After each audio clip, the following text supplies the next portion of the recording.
ॐ ज्ञानतिमिरान्धस्य ज्ञानाञ्जनाशलाखया चक्षुरुन्मीलितं येन तस्मै श्रीगुरवे नमः।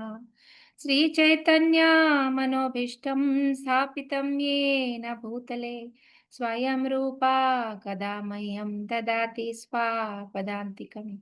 वन्देऽहं श्रीगुरो श्रीयुतापदकमलं श्रीगुरु वैष्णवांश्च श्रीरूपं साग्रजातां सहगना रघुनाथान्वितं तं सजीवं साद्वैतं सावधूतं परिजनासहितं कृष्णचैतन्यदेवं श्रीराधा कृष्णपादां सहगना ललिता श्रीविशाखान्वितांश्च हे कृष्णा करुणा सिंधु दीनबंधु जगत्पते गोपेशा गोपिका कांता राधा कांता नमोस्तुते तप्त कांचना गौरांगी राधे वृंदावनेश्वरी वृषभानुसुते देवी प्रणमामि हरिप्रिये वाञ्छाकल्पतरुभ्यश्च कृपा सिन्धुभ्यैव च पतितानां पावनेभ्यो वैष्णवेभ्यो नमो नमः।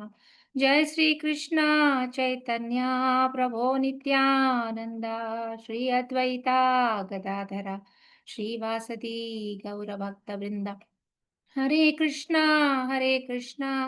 Krishna Krishna Hare Hare Hare Ram Ram Ram Hare Hare.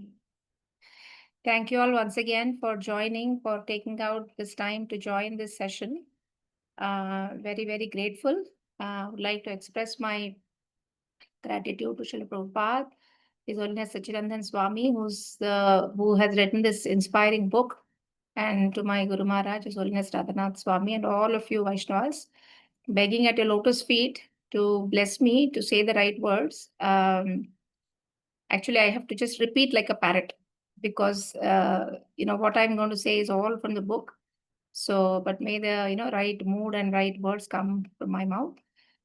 So this, for those of you who have joined last two sessions, we have been doing the book called The Living Name, which is about chanting, a guide to chanting with absorption.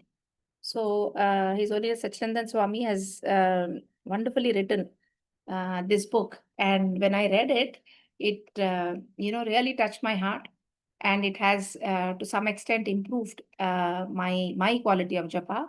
So if you're already doing a beautiful quality of japa, maybe I don't know if it's going to be useful, but definitely it'll be useful because Maharaj has so many beautiful points in that. But for me, who was completely doing an inattentive, poor quality japa, it has really helped. So I thought, I should share with, all of you Sakhis who are so dear to me. So that's why. So actually, I just came back 10 minutes from work. So my PowerPoint is also incomplete, but, I will do it. The book is here. So I thought, definitely we should utilize this time, Tuesday time of Sakhi Sangha for sharing this. So I'll share my PowerPoint. Everybody can see. Is my voice clear, or you can hear the disturbance from the fan or something, Mataji's? No, Mataji, it is clear. Voice is clear? Clear, Okay. Mataji, clear. So, Very clear. okay, thank you, Mataji. So, Maharaj writes about chanting in 5 different chapters. He writes. One is chanting in yojana. Yojana is the physical position, the breathing, the posture, the attention the mind has to pay, and how we have to put our heart in it. So all this constituted chanting in yojana. We did this. Then last time we did chanting in sambandha. So how we should just not theoretically only know about our sambandha with Krishna, but whenever we chant, we have to chant in that sambandha. Means, we are, I'm your servant, and please, accept my seva. So we did a lot of details of how we should enter sambandha jnana, where to start and all that. So last session, I think the recorded session must be there. So today is the third chapter, which is chanting in seva. So we have to, enter into each of these moods. So initially our focus is, always just to hear, just to hear the mantra, we spend many years, I think, because we are saying it and we are not hearing, our mind is somewhere. So just to bring that mind to attention only takes, many years. And so gradually we have to introduce, we have to take a next step. So, we can't be doing this dry, inattentive chanting forever. And the more and more I'm reading books, I'm realizing, there is so much potential in Harinama, which again, some of you already must have realized, I have been very ignorant, I should say. In all of these, 10 years that I've been chanting, I've really not done justice. So there is so much more, Acharya say you can even, enter into the leelas of, Vrindavana. So much potential is there. And so if we are anyway, dedicating these 2 hours for chanting, instead of doing it like a obligation or doing it as because, your Guru Maharaj told you, let us, invest and understand first, how japa should be done. And then, put our heart and soul in it. And only then, the benefits of chanting we can see. So, because many years can go, of sort of, chanting that doesn't give you the desired result. So I thought it's important to understand and then start applying. So today's session will be how to chant in Seva. So Maharaj writes that, sometimes we feel like chanting is easy. We just have to, hear and say it. But there is more than that. So this chapter, he's dedicating about how to chant in the mood of Seva. So, there's a mood behind it. Yes, we are saying, we are hearing, but there's an underlying mood that, matters to Krishna. So what is our attitude in chanting? So today we'll talk about how to chant in mood of Seva, and why Krishna likes this mood of service is because, it's always Radharani's mood. So what is the mood of, Radharani and gopis is to always serve Krishna. So, I mean, the entire Vraja depends, their relationship depends on Seva. So Krishna likes it. He's attracted by our mood of Seva. So when we serve, when we are able to chant in this mood, what happens? Krishna will appear in our hearts. And when Krishna appears in our hearts, it drives away the material energy that we have. And it also cleans, our mirror, because we know, so many anarthas are covering our mirror of the mind. So he cleans it and washes away our anxieties, problems, and bad karma. So it all starts, with giving attention to the holy name as a foundational service in Kirtana. So Krishna, so paying attention is very, very important. So we cannot come into, this sambandha relationship or mood of seva without paying attention. So paying attention is the first step that we discussed, in the Yojana. So I'm hoping that, we have all come to a platform where we can chant with attention, at least, most of the rounds, if not all. So when we chant with attention only, then, these next things will happen. So Krishna is not inspired to come in his name when we chant without a focus. So sometimes, people say, oh, the name is so powerful, so however I chant, Krishna should descend in his name. Yes, he can descend in his name. He has a power to descend in his name at any time to anyone. But, he chooses, he's not inspired to come when we are not chanting without focus. And a beautiful example, I think Maharaj only gives. Imagine if, somebody comes home, your dear friend comes home, and he wants to talk to you, but you're getting, many phone calls on your mobile, and you're always on the mobile. So this friend has come to talk to you and you're always on your mobile. So how does that person feel? He feels very disheartened, right? Very not motivated at all to talk to you. So he will probably leave. So similar situation with us is happening. Krishna is coming when we are calling him in the morning during japa time, and then our mind is engaged in, other things. So he's not inspired to come to descend in his name. So we are saying the words, but he's not descending in his name because he's not inspired, because we are not chanting with focus. So that is the sort of summary for, the importance of chanting with attention. And then to come into this mood of seva also, we have to understand, again, not just theoretically, we have to understand that holy name is a person. We referred to this a little bit in the last class also. So absolute truth that we are talking about, Krishna, the Supreme Personality, or absolute truth, it can exist in 3 forms, we know. The form, Brahman, Paramatma, and Bhagavan. So, so the holy name is another form. So this absolute truth is a he. So it is not an it. So we should not refer to japa or holy name as it. So it is a he. So because it is non-different than Krishna, right? Bhinnatvam nama naminam. So holy name is Krishna. So it is a he. So he's a lovable person who has features, who has desires, and who has preferences. So, so our first introduction to Krishna, we are trying to, get to know Krishna, or we want to, attract Krishna. And what is our first introduction? Our first introduction to the Lord is through his holy name. So, we don't yet realize his form or qualities or pastimes, or we are not seeing his form because of the, material condition we are in. So our first introduction to Krishna would be through his holy name. So we have to start looking at holy name as a person. And this is our introduction to Krishna. This is our first introduction to Krishna. So once we understand that, only then we will come to, Nama. When we realize Nama, then Rupa Guna Leelas come. So that those other realizations will follow our realization of holy name.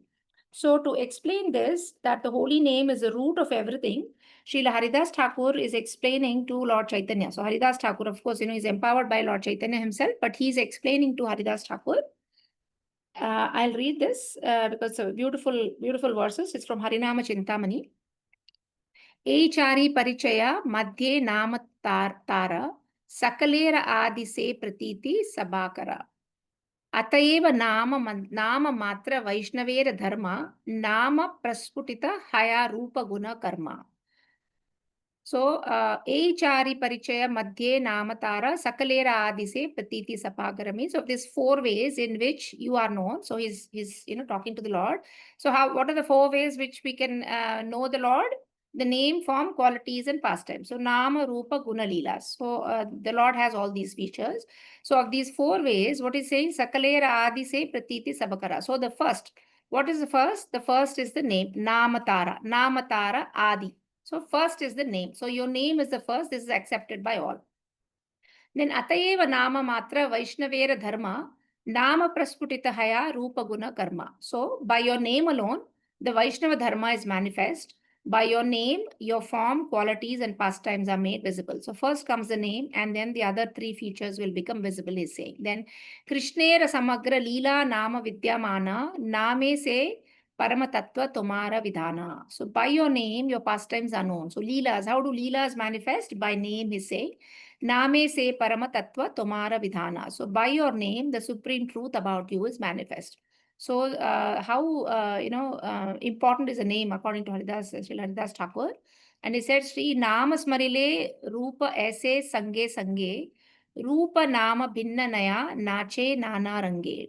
Anyone who remembers the Lord Krishna's name meets Lord Krishna's form, because Nama is non-different from Krishna and Nama is first. So anyone who remembers the Lord's name will meet the Lord's form, he said. So Rupa Aise Sange Sange. So after Nama, you meet the Rupa. Then Rupa Nama Bhinnanaya Nache Nana Range. Rupa Nama Bhinnanaya means the Rupa, his Rupa, and himself, the Nama, are non-different. So Lord Krishna's name and form are non-different. And Nache Nana Range means they are Lord Krishna himself and they are dancing together in different places. So Nama is non-different from the form of the Lord, and both are dancing, is what beautifully Haridas Thakur writes. Agree? It's a wonderful verse. Everybody? Yes, Mataji. Yes, Mataji. Yes, I'm, some of these things we've never known. So they are very beautiful. If you have, questions, or this is too much for you, or, let me know. You can interrupt in between also. Then, Srila Rupa Goswami also emphasizes how Nama is a personality. So he writes in his Namashtaka prayers, Nikhila Shruti Mauli Ratnamala, Dyuti Nirajita Pada Pankajanta, Aimukta Kuler Upasayamanam, Paritastvam Harinama Samshrayami. I am not at all musical. I don't have any rhythm, so I'm sort of reading. Maybe there are, poets or singers in this group. If they want to read the Namashtaka, please feel free to read. The meaning is, O Harinama, the tips of the toes of your lotus feet are constantly being worshipped by the glowing radiance emanating from the strings of gems known as Upanishads, the crown jewels of all the Vedas. You are eternally adored by liberated souls such as Narada and Sukadeva. O Harinama, I take complete shelter of you. So this Srila Rupa Goswami is writing. So he's praying the holy name. So he's not the personality, he's praying and glorifying the holy name. So what is he saying? He's saying the tips of the toes of your lotus feet. So this is not the Lord, the form of the Lord. This is Harinama. So they're saying tips of the toes of your lotus feet are being worshipped by who are worshipping these? They are worshipped by Upanishads, which is what? The jewels of the Vedas. So out of all, the crown jewel Upanishad is considered. So they are praying to the toes of the lotus feet of the holy name. And then also these feet are adored by liberated souls such as Narada and Sukadeva. And I'm completely taking shelter of you, means of Harinama. So if you realize, if you think Nama is not a personality, Nama is just some words put together, then, they will not have lotus feet, right? To have lotus feet means it is a personality. So this verse will again emphasize to us that, Nama is a personality. So the beautiful personality, the toes are actually, they say, the toes emanate radiation, radiance from the toes, which is being worshipped by all these. And then, they can be offered arati, they're offered arati, they're worshipped. So what Maharaj says is, if it was just words, then they will not have feet and they will not be worshipable. So we have to understand that Nama is a personality.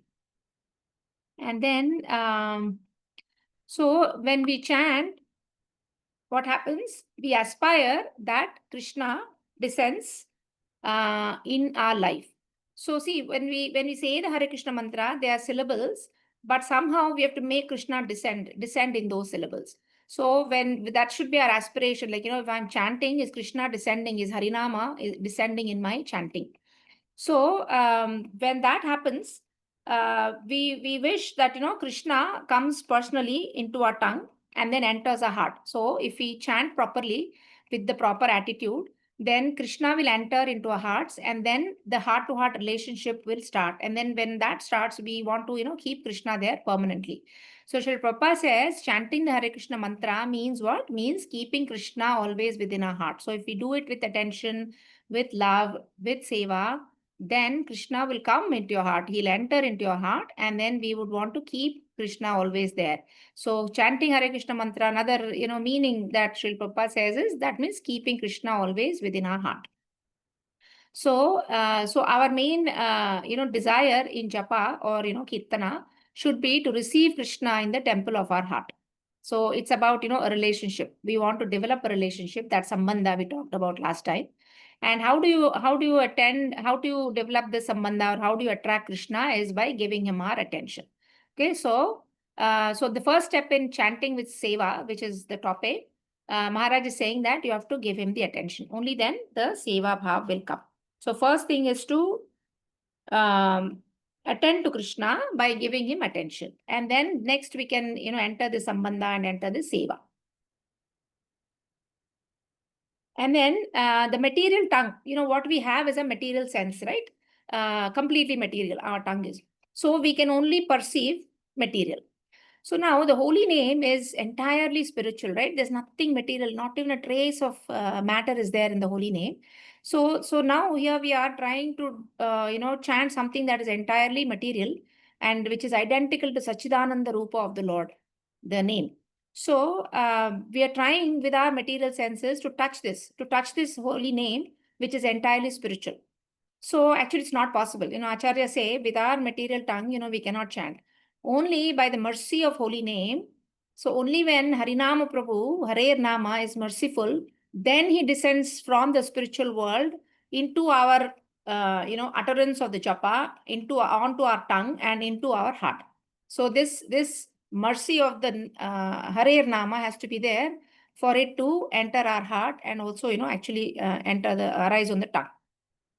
So only then means the Lord should descend, and then when we try to serve Krishna through chanting, only then it is said that we are chanting the real holy name. Otherwise, it just becomes, so when Krishna is not descending, we are not trying to serve Krishna, our chanting is not imbued with love, our chanting has no sambandha, then what happens? That is not a real name. Why? Because, in Bhagavatam or Chaitanya Charitamrita, there's a verse which says, Atha Krishna Namadi na bhavet grahyam indriya, sevon mukhe jivvadav swayam eva sfuratiyada. I'm sure many of you must have heard this. It's a very popular verse.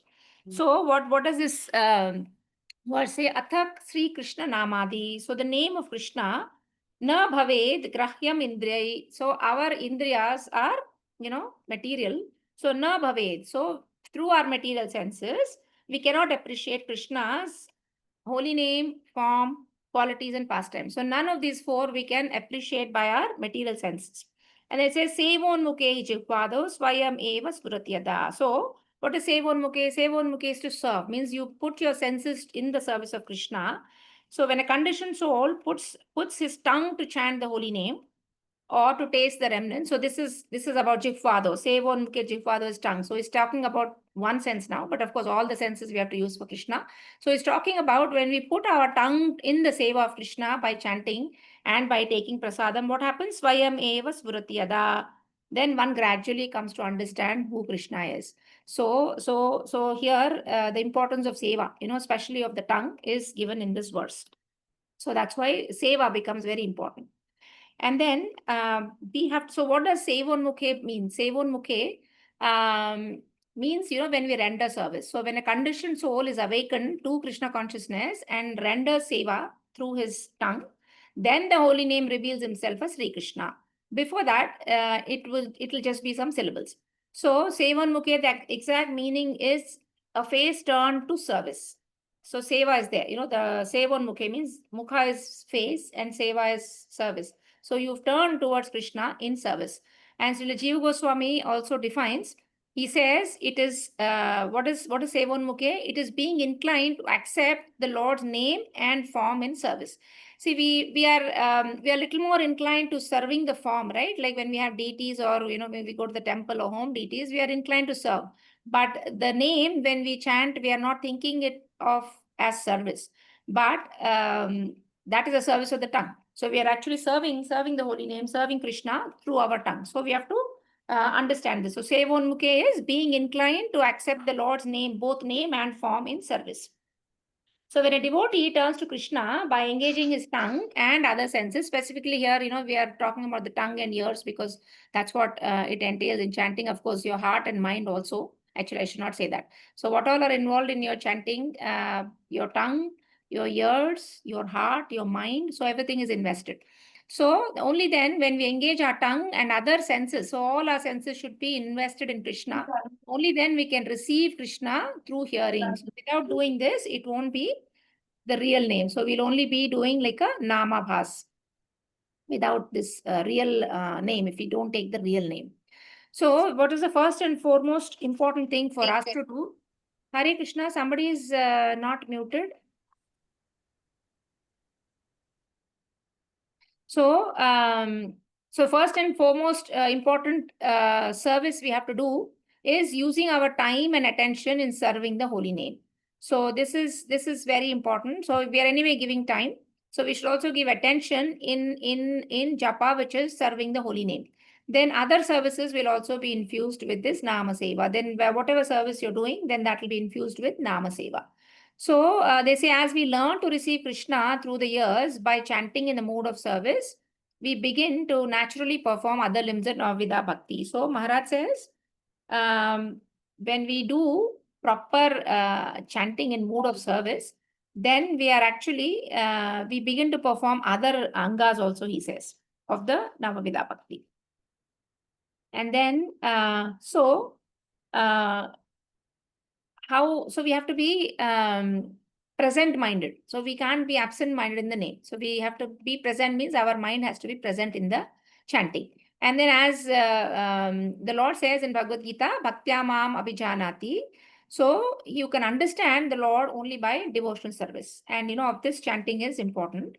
So Krishna will reveal himself only to his servants. See, it's not mandatory that Krishna has to reveal himself to everybody, although he can reveal, but he says he'll only reveal himself, or only devotees will understand him. Only by devotional service can we understand him. So Krishna will reveal himself only to his servants. Only after he reveals, then a specific relationship will start. So initially, so what is the starting point? Starting point is seva. So I want to emphasize that the starting point of this relationship that we're trying to develop with Krishna is seva. So that is the starting point.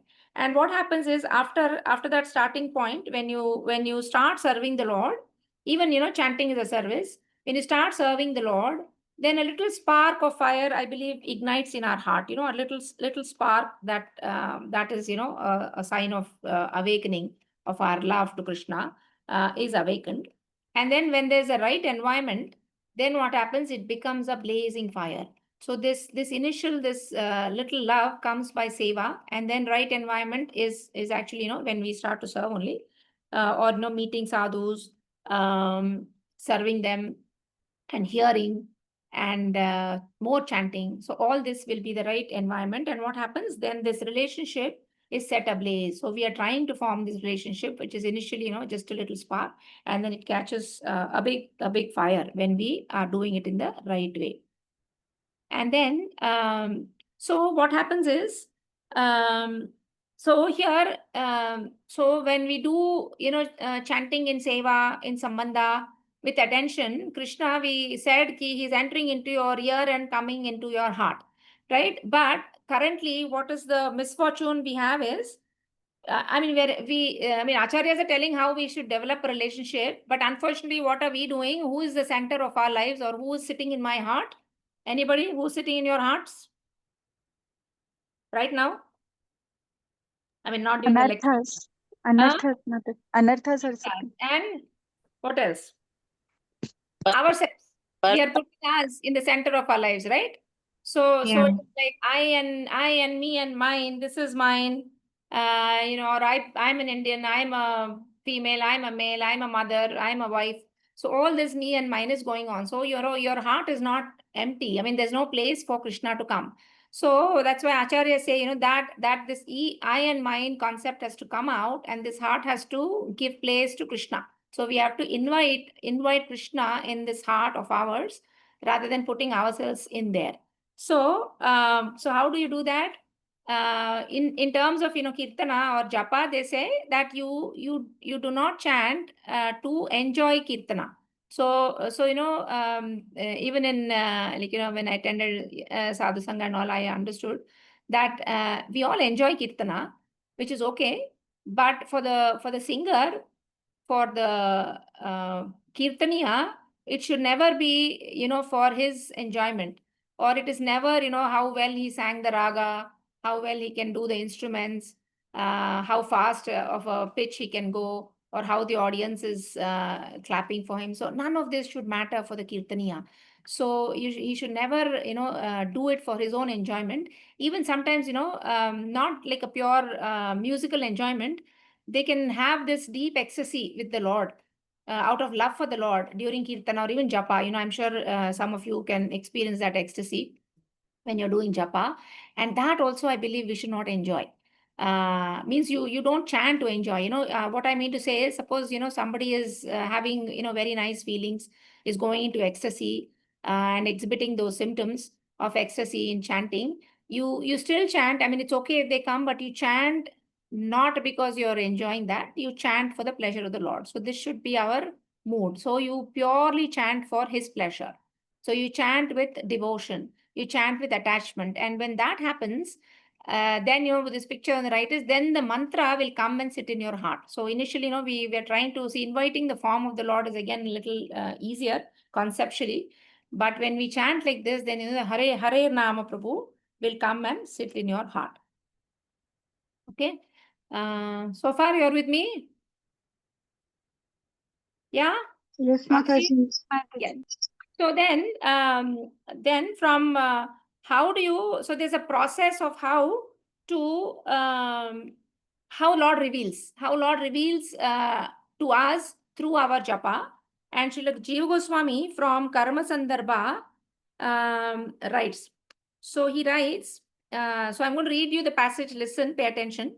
First, a person must hear and chant the holy name to achieve purity of consciousness. Thereafter, when his heart has become pure, it is a fit appearance place for the Lord's beautiful form. So first you should hear and chant, so you become pure in your consciousness. Then when you become pure, then the Lord's beautiful form can come and sit there. As soon as the Lord's form thoroughly manifests in his heart, as a result of hearing descriptions of that form, the Bhakta experiences revelations about the Lord's qualities. So once the form enters the heart, then what happens? The Bhakta will start to know about Lord's qualities. So these are revealed. As the Lord's qualities fully unfold, the defining characteristics. Yeah, boys, buddy. I think he's gonna make it though. Oh, he helped him make it. Oh, W teammate, but I'm sorry. Only one can win. Matajis, please be careful to mute, no? Stay muted. Can you see my screen? Somehow I'm unable to see my screen. Yes, Mataji. You're able to see my screen? Ah, Whatever. yes. How Krishna reveals himself, that is the slide. Yeah, I know. My 1 second. I'll have to stop and reshare again. Yeah, anybody else is the host? Can I make somebody else the co-host so you can mute? Because in between people are talking. Yes, Mataji, you can do Anga it. Mataji, I'll make you the co-host. Okay, Mataji.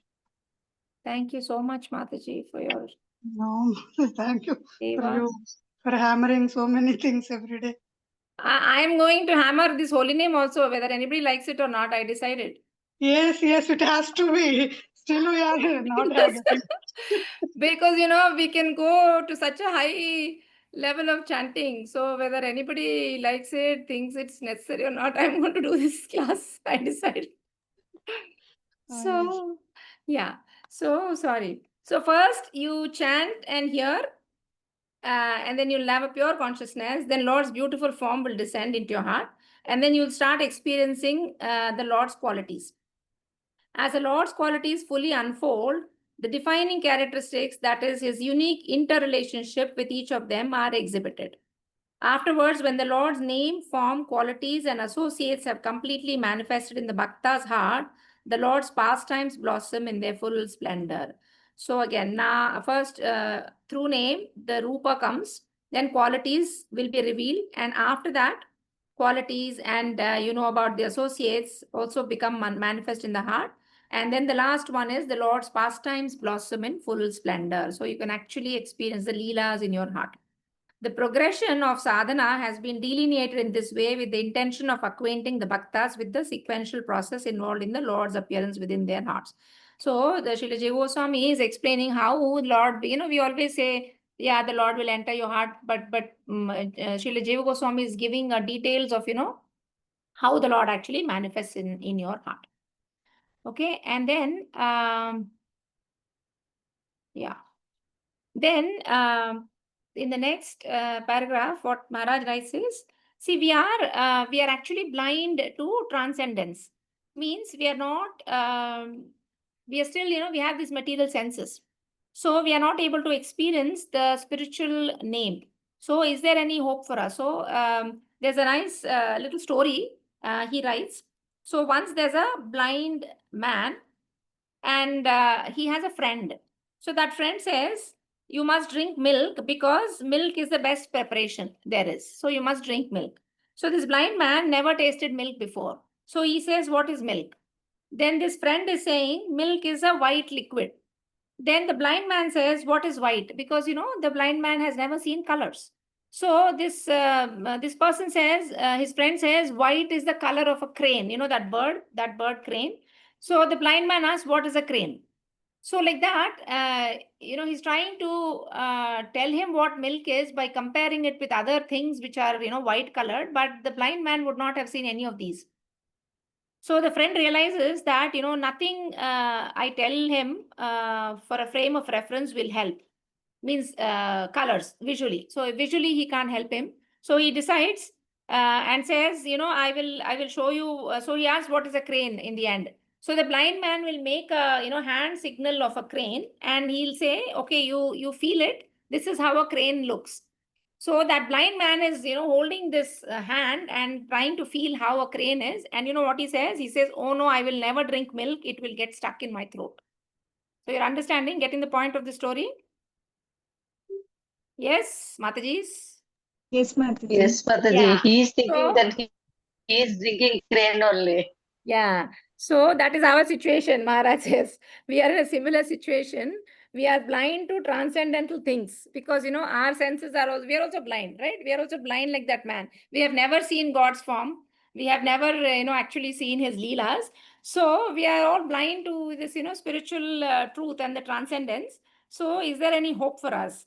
So then, especially, now that we are trying to chant, Maharaj says, because we are trying to chant with our material tongue, then the Hare Krishna that we are uttering is actually only, only words. It's a little, I felt a little, restless when I read this. So, what Maharaj said is, all we can do with our material tongue is chant letters of the Hare Krishna mantra. So, the holy name is something quite different from the letters of our alphabet. Okay. So what does the conditioned soul actually chant? So when we are chanting, are we putting some syllables together or are we chanting the holy name? What is the difference? Anybody? What is the difference between saying syllables and chanting the holy name? Anybody? Saying the Means you are syllabus, just saying the syllable is just words. tongue exercise. What is missing then? We're all saying Heart words. and Every morning we feelings are is saying missing. words. So what is missing? Our heart and our feelings are missing. Yes. Attraction to the holy name is missing. Taste is missing. Yeah? Taste is missing. No, taste is way later. We are not even close to taste. Attraction to the holy name is missing. See, that is a reason. But when we chant, what is missing? When will it be only syllable? When will it be only syllable and not holy name? It's love, Mataji. Love towards yes, Krishna. yes. Love. Love towards So Krishna. it's like, it's a difference. The difference in terms of, a small mundane example. If you're cooking for your husband and you're leaving everything on the table and going away, not, serving with love, then that becomes just food, right? Whereas if you cook and then sit next to him and serve him with love, what is the difference? That will become, like bhojanam, I think, for lack of words, I'm saying. So the physical thing is same, but when the love is missing, it is different, right? For family members also, they would want you to serve with love, not just cook and throw it on the table. So like that, when we are saying the Hare Krishna mantra, it only becomes syllables if we don't have this mood of seva. Okay, so that is the importance of our underlying mood of I mean, that relationship has to be there. This service mood has to be there. Otherwise, it will just become Aksharanama. In fact, they use this word Aksharanama. So when an ordinary conditioned soul chants Aksharanama or external syllables, it is not real name. So Matajis, make sure, when we chant that, we have a deeper connection with the Lord, a deeper love, seva bhav, some bhava has to be there, because I think we spend, at least I'm talking about myself, I spent many years like that, dry chanting of aksharas, of syllables. And so that is not the real name. So Maharaj says that is not the real name. So, but what happens is, at least we are attempting. So I'm not here to scare anybody. So because we are attempting, what happens? The Lord is so kind that He'll look at our endeavor, and then He may appear in the holy name if He's happy with your endeavor, and also if we can do with mood of seva. So when trying to chant, if we turn to Krishna in the mood of seva, the Lord out of mercy will reveal Himself. So the point is that we never understand the Lord with our imperfect senses. We can do, any number of physical concentration, like people may give you tips and tricks to focus, all those techniques you can have, but it will be like, reaching a dwarf. When a dwarf tries to touch a moon, how will it be? Can a dwarf touch a moon? Can't touch a moon, right? Because it will never touch a moon. But so we are also like that, with our material senses, we are trying to touch a holy name, which is completely spiritual. So how can this dwarf touch the moon? Only the moon comes down by his own mercy. And similarly, our hope should be to attract the Lord's attention by our seva. So He comes down. We cannot go up to spiritual world and get the Hare Nama. The Hare Nama should somehow come down to us. So we have to try to chant in the mood of seva, so that out of His mercy, Krishna is very kind. So if he looks at our Seva Bhav, then he will appear. He may appear in his name. So that is the steps. Okay, clear till there? And then, so this Bhakti Siddhanta Saraswati Thakur, Bhakti Vinod Thakur, and Srila Prabhupada have all agreed that, an ordinary conditioned soul chants the Akshara Nama, not yet the real name. But while trying to chant, if we turn to Krishna in a mood of seva, the Lord, out of his mercy, might reveal himself. So when he reveals, then, he appears in his name. So that is when it becomes real name. So for an Akshara Nama to become a Shuddha Nama, the Lord should appear in the name. And what makes him appear is your Seva Bhav. So now a little bit about Seva Dharma. So why, so why should we have this Seva Bhav? Okay, because so why should we have Seva Bhav? So if you look at the four rasas or the four relationships we can have in Goloka with the Lord, the Dasya, Sakhya, Vatsalya, Madhurya, Shantaras usually is not included because it doesn't have a specific relationship to the Lord. So these four rasas are taken. And if you look at the underlying mood in all of these rasas is Seva. Agree? So Seva underlies all of these relationships. So everything starts, everything starts with the Seva Bhav. So if you want to develop a relationship with Krishna, we must enter into this service mode. Even if you want to develop this unique, relationship with Krishna in these four modes, then all of them, including the Madhurya Ras, which we may think, oh, they are friends and this and that, but there is intense Seva Bhav even in the Madhurya. Of course, Dasya and all also there is Seva Bhav. So, and then the other reason why we should do this, have Seva Bhav is because that is our inherent nature. He says, like Jivera Swarupa hai Krishnera Nityadas. So we all know that our constitutional position is to be a Das of Krishna all the time. So that is, so this service attitude is not something, Acharyas are saying you develop. We have, I believe, inherently. So we all have it, but now it's covered. So just like, it says, right, the love of God is already there inherently. It's all covered. So same thing, the Seva Bhav is there inherently. It is actually our dharma. So our dharma is Jivera Swarupa Krishnera Nityadas. So this dharma is our essential nature. So it's our, I mean, even, in this material world, we can see, right, none of us can really sit calmly. If you're not serving the Lord, you're serving something else, serving family members or work related service, something or the other. So nobody can, sit quiet and not doing anything for a long time because that is our inherent nature. So that's why also we should do. So this potency of serving is dormant in us. And when, so it is like a little, again, like a matchstick with a little fire in our heart, it is there.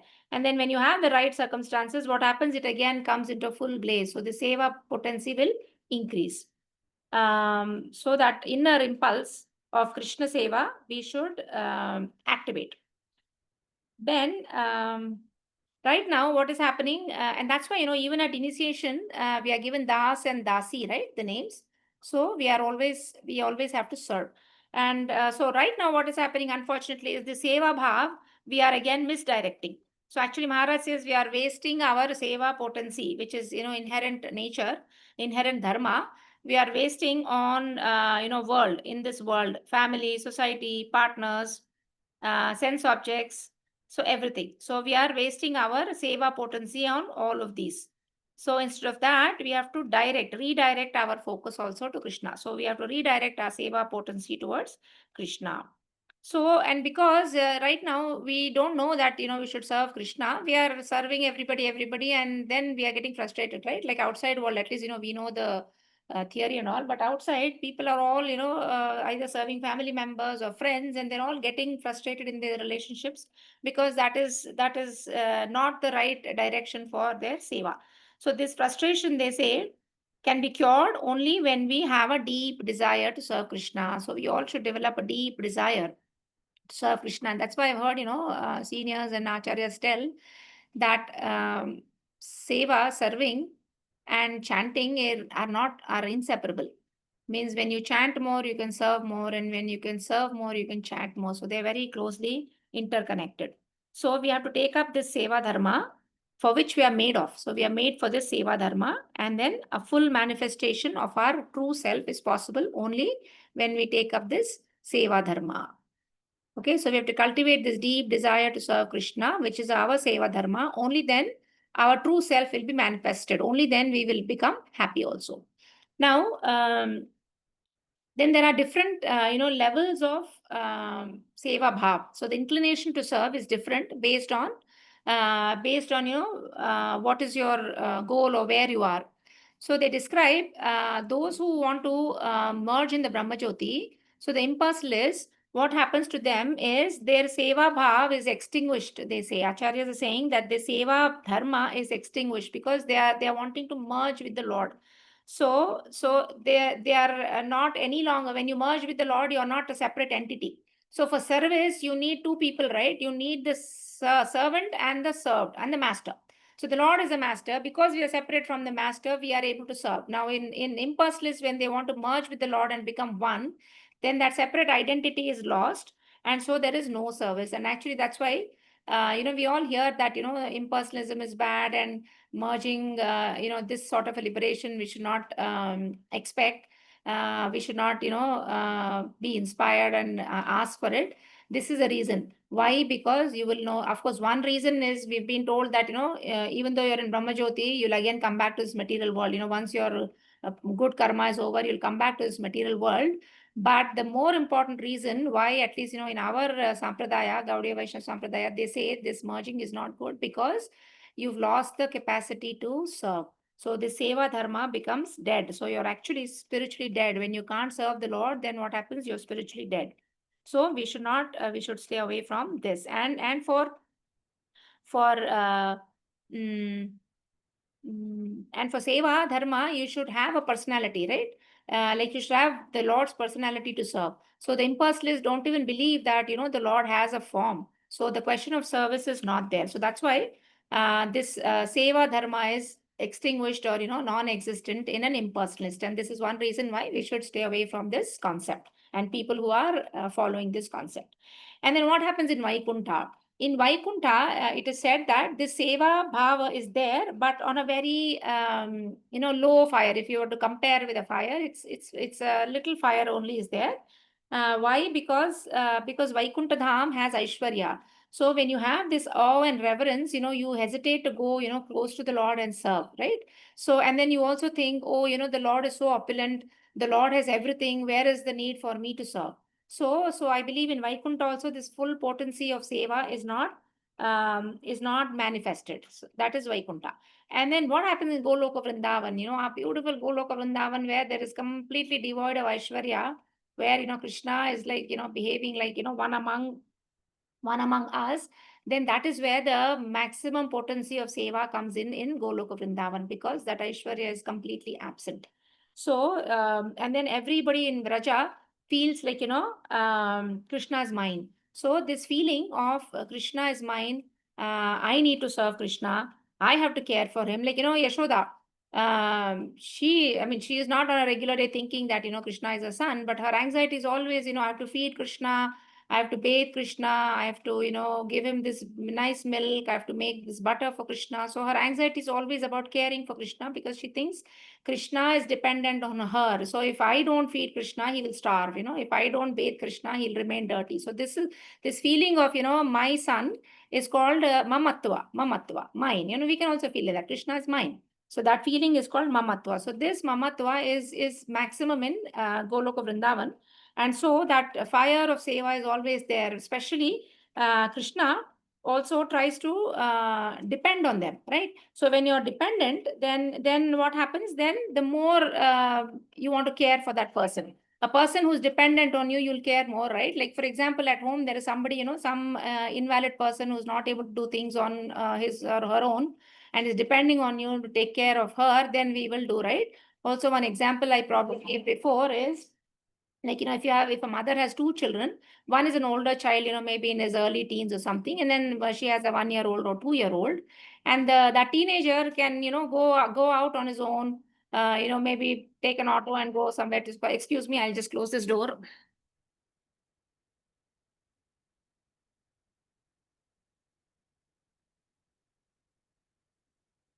So for a older child, he doesn't need his mother so much. He's a little bit independent. So the mother is not very anxious for him. Whereas this 1-year-old is completely dependent on mother for, feeding, for bathing and everything. And he's always, mummy, mummy, mummy, bolta hai wo.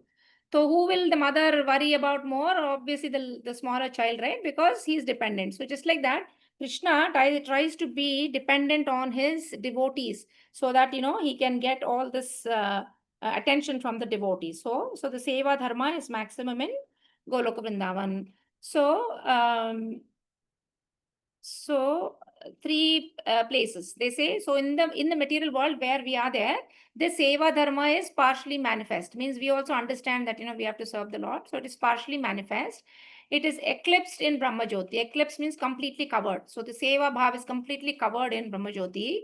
It ignites in Vaikuntha. Means there's a little bit of spark of that Seva is there in Vaikuntha, but it reaches a full manifest ecstatic magnificence only in Goloka Vrindavan.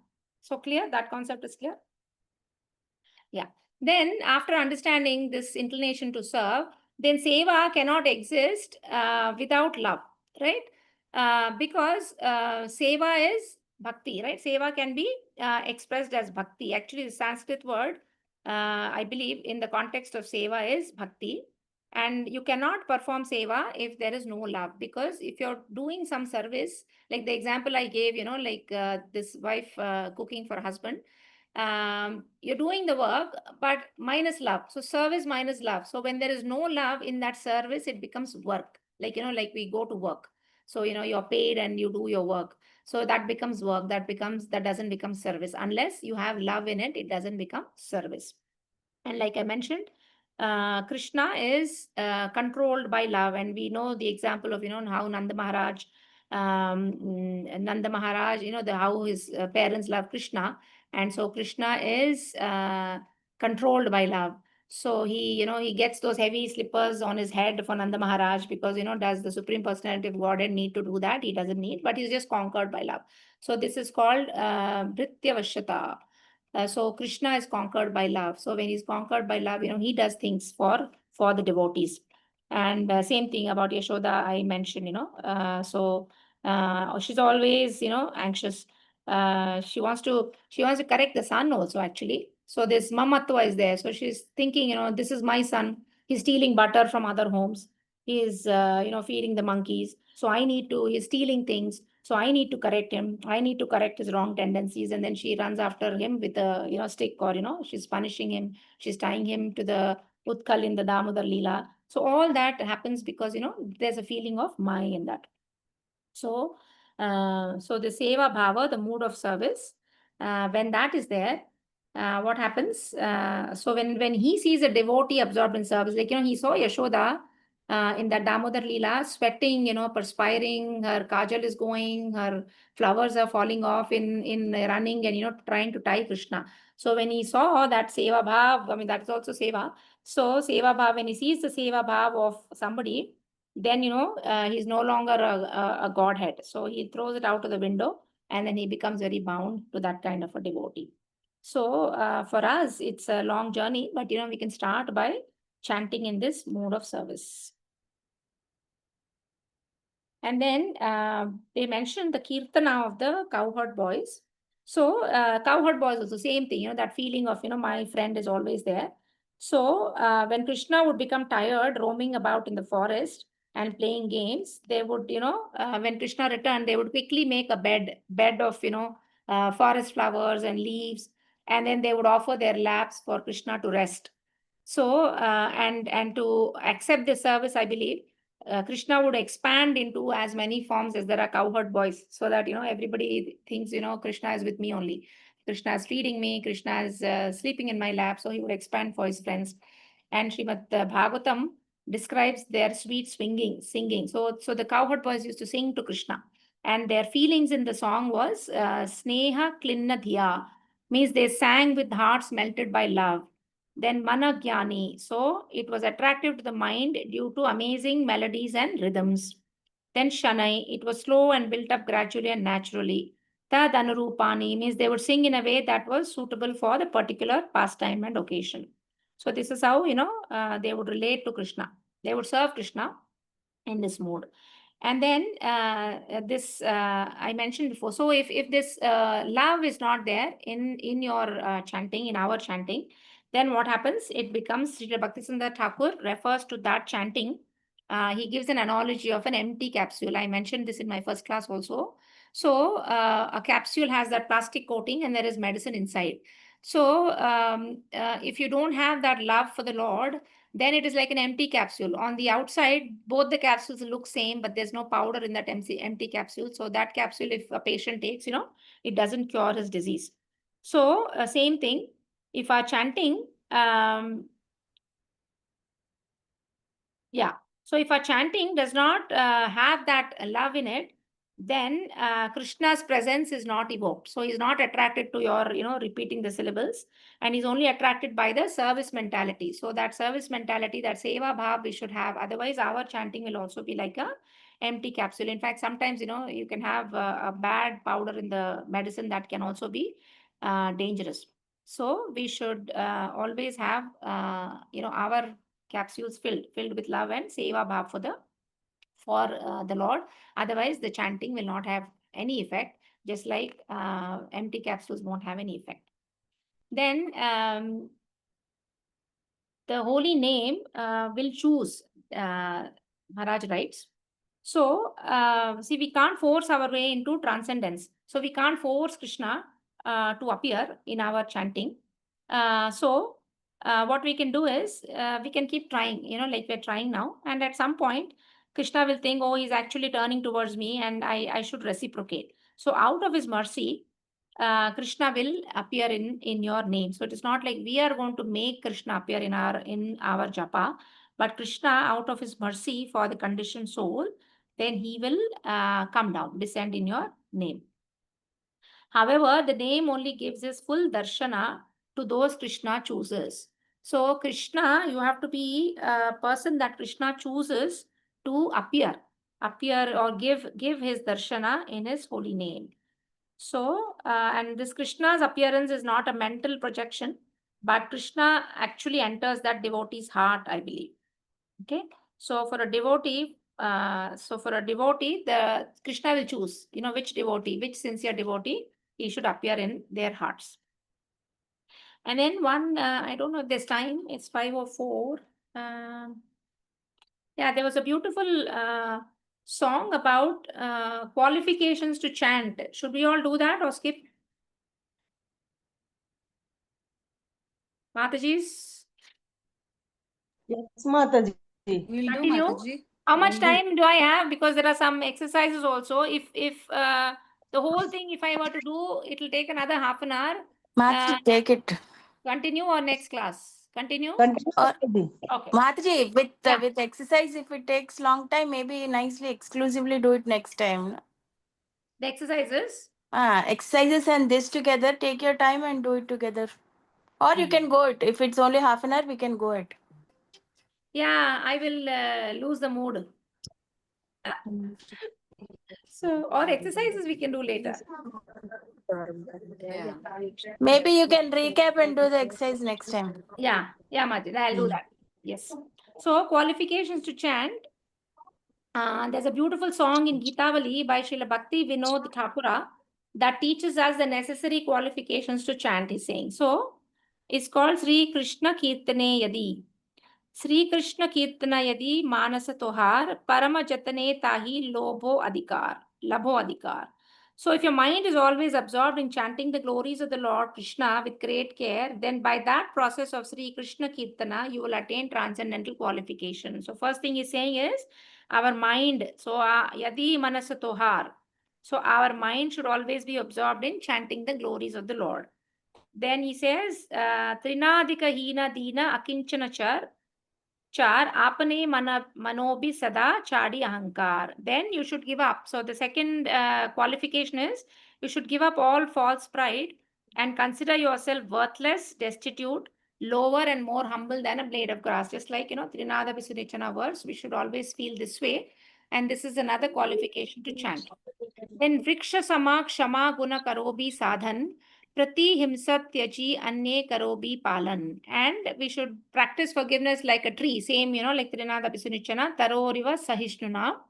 And we should give up violence towards other living beings.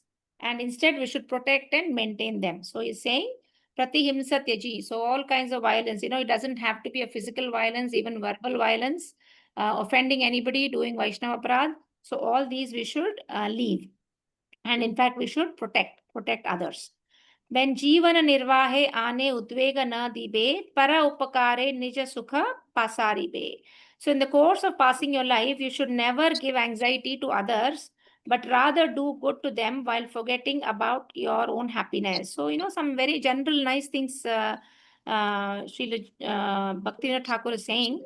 So we should never give anxiety to others. And I think, we do give. So we should not give, because, on one side we are saying, we are chanting 40 rounds, we are chanting 60 rounds, and then we are giving anxiety to, people who we live with, then, that is not good. Somebody needs to be muted, Haribol. Then hoile o sarva guni mahashay pratishtha sa chadi koro amani hruday. When one has thus become a great soul, possessing all good qualities, one should abandon all desires for fame and honor and make one's heart humble. So after getting, these qualities, like what he's describing, like, not giving anxiety, not doing violence, after that, after you get all the good qualities of, Vaishnava, then you should abandon desire for fame and honor. So this desire for fame and honor is a very subtle anartha. That also should be abandoned. Then Krishna Adhisthana Sarva Jive Jani Sada Karobi Sammana Sabe Adare Sarvada. Then knowing that Lord Krishna resides within all living creatures, one should with great respect consistently show honor to all living beings. So when we understand that Krishna is there in the hearts of all living beings, then we should respect them and honor them. Then Dainya Doya Anye Mana Pratishtha Varjan Shari Gune Guni Hoi Karohe Kirtan. Then by possessing these four qualities, which are humility, mercy, respect towards others, and renunciation of desires for prestige, one becomes virtuous. In such a state, you may sing the glories of Supreme Lord. So Dainya, Daya, Anyemana, Pratishtha, Varjan. So these are the four qualities Bhaktivinoda Thakur is writing. Dainya means humble, being humble. Daya means daya for, other respect for other beings. Anyemana means showing respect to everybody. And Pratishtha, Varjan. So our own Pratishtha, we should leave. So when you get all these four qualities, then in such a state, you may sing the glories of the Lord. Then Bhakti Vinoda Kandi Bole Prabhu Pae Heno Adhikara Kabe Dibe Hi Amaye. Weeping, Bhaktivinoda submits his prayer at the lotus feet of the Lord. O Lord, when will you give me the qualification for possessing attributes such as these? So Bhaktivinoda is crying, that he should develop these qualities. So what should we do? We should cry and weep and weep. And yeah, so such is the humility of Srila Bhaktivinoda Thakur. So anyone who reflects deeply on this song has already embarked on the road to proper chanting, they're saying.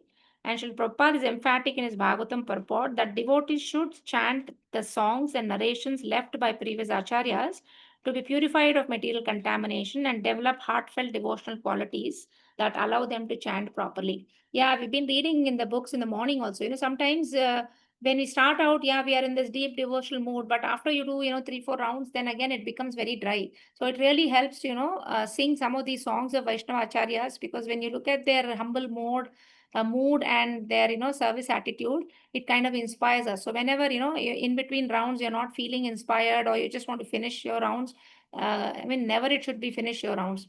So you should always do all rounds, with good quality. So if you're not in that mood, that Seva Bhav is not coming, it's always best to stop and read some Vaishnava bhajans like this. So what did he say the qualifications are? One is your mind should always be absorbed in chanting the glories of the Lord. Then second, you should give up all false pride. Consider yourself worthless and more humble than a blade of grass. Third, you should be forgiving like a tree and stop violence against other living beings. Fourth, he said, never give anxiety to others. Even if you have to forget about your happiness, you should not give anxiety to others. Then you abandon, then following all these four, then you abandon your desire for fame and honor. Then knowing that Krishna resides in all living creatures, you honor everybody. Then Dainya, Daya, Anyamana, Pratishtha, Varjan, these four. Humility, mercy, respect towards others, and renunciation for prestige. When you attain all these, then you can sing the glories of the Supreme Lord nicely. And then Bhakti Vinoda is crying that, when will I develop these qualifications? So these are some of the qualifications we should also have to chant. And then Maharaj says that, sometimes the name cannot be grasped by everybody. The ungraspable name, he writes. So as an example, he's telling this, story, Leela from Chaitanya Charitamrita, where you all must be knowing this, where, Sri Chaitanya Mahaprabhu was always chanting in ecstasy, right? So once a Brahmana sees this and he tells Prakashananda Saraswati, who is an impersonalist, he tells him that, Mahaprabhu is dancing among crowds of people, and he says, actually, he says it in a nice way. He's showing all the signs of a great personality who's in love of Godhead. So he tells Prakashananda Saraswati, and for that, Prakashananda Saraswati gets very furious and he says, "You fool, he's a magician. He only does this to, attract, like cheap adoration. He does this. Instead of, if he's a true sannyasi, he should sit and study Vedanta and, not dance like a crazy person, not dance like a sentimentalist." So that's what Prakashananda Saraswati says. And the Brahman who came and told him feels very hurt. Then he goes to Chaitanya Mahaprabhu and he conveys. And he says that, this Prakashananda Saraswati has criticized you. But he says that, he conveys that, he said that you are a sentimentalist, you should sit and study Vedanta and all. And then he says in the end, but I noticed something strange. So this Brahmana is telling Chaitanya Mahaprabhu. So when Prakashananda Saraswati refers to Chaitanya Mahaprabhu, he doesn't call him Sri Krishna Chaitanya. As you know, everybody used to refer him as Sri Krishna Chaitanya. He only says Chaitanya. So he repeats, yeah, I know this Chaitanya is a sentimentalist, this Chaitanya is dancing, like that, but he never uses the name Krishna Chaitanya. So he asks why. So why is he not pronouncing your name fully? Because when I see you, then, I'm compelled. So this Brahman is saying, when I see you, my mouth feels like saying Sri Krishna, Hari, Hari. But why is Prakashananda Saraswati not able to speak your name? So here in this question, Chaitanya Mahaprabhu says that holy name is not different from Krishna's form, qualities, or pastimes. And he says Krishna's name cannot be grasped by the senses of a materialist or by anyone lacking a service attitude. So because Prakashananda Saraswati is an impersonalist, he cannot say the name Krishna. It will not come to his tongue. So the names are fully manifest only in the life of someone who serves Krishna and no one else. So for some people, saying Krishna is also difficult. I've seen this. So it is not graspable by everyone, especially, if you're an impersonalist. Then such people cannot, that name doesn't come on the tongue, is what Chaitanya Mahaprabhu is saying. And then the holy name that we are discussing can miraculously descend. So Maharaj writes two examples from Srimad Bhagavatam. So we know about King Bharata's lives, right? 3 lives. So he was, for those of you who don't know, just briefly. So Bharata was a very spiritually elevated person. And I believe he never spoke anything other than holy name of Krishna, Vishnu, Achyuta, Govinda, Madhava. And so he was a true servant of the holy name. Then when he left his kingdom and went to meditate, and he made this little kutir and he was meditating. And when he went to the river, he saw one orphan deer being swept away. So he gets that deer to his kutir, and then he starts developing attachment towards it. And unfortunately, when the time came to leave his body, he remembered of the deer. So he becomes a deer in his next life. But because he did so much of chanting of holy names in his life as King Bharata, then what happened when the end of time came for the deer? I believe the deer smiled and clearly uttered Narayanaya Haraye Nama. So it said, all respects to Narayana, the Lord, which one the deer said. So the chanting, so because the deer said that, then that ensured that he can reach Krishna's abode in the next life. So what they're saying is, just like Krishna could appear in the mouth of a deer, Krishna can appear on our human tongue too. So we have to constantly chant for that to happen. Then also gives the example of how Lord descends, the example. So basically, Mara is saying it can even descend into the mouths of animals who don't have the capacity to say the Lord's name, right? The muscles of the tongue are different for animals. They are not made to. They don't have the vocal apparatus that is equipped to pronounce mantras. Right? We have not heard animals pronounce mantras, but Lord can descend into the tongues of these animals also, is what Maharaj is writing. Second example is Gajendra, right? We know how he was attacked by the crocodile, and for many, many years he was fighting. And then Gajendra fixes his mind on his heart and then chants a mantra that he remembers from his previous life. And then the Lord comes down on his Garuda and rescues him. So let us never forget that Krishna can descend on the tongue of any living entity out of his own mercy, not by our potency. So only then he can chant the holy name. The name reveals himself in this way when he is pleased with the devotee's service attitude. It was possible for Srila Haridas Thakur to chant the holy name for 24 hours without tiring only because of Krishna's descent. Srila Haridas Thakur was not doing his duty. So he didn't chant it as a duty. He was performing his Nama Seva. And so there was zero struggle for him, I believe, in chanting, so many rounds. Because of his love, because of his Seva Bhav, the Lord easily descended for Haridas Thakur. So Seva means to be enlivened in love. Srila Vishwanath Chakravarti Thakura says in his work, Madhurya Kadambini, that when there is bhakti in the heart, the sadhaka is empowered, and while performing devotional services, such chanting the holy names, he doesn't fall asleep. So basically is, we should have love.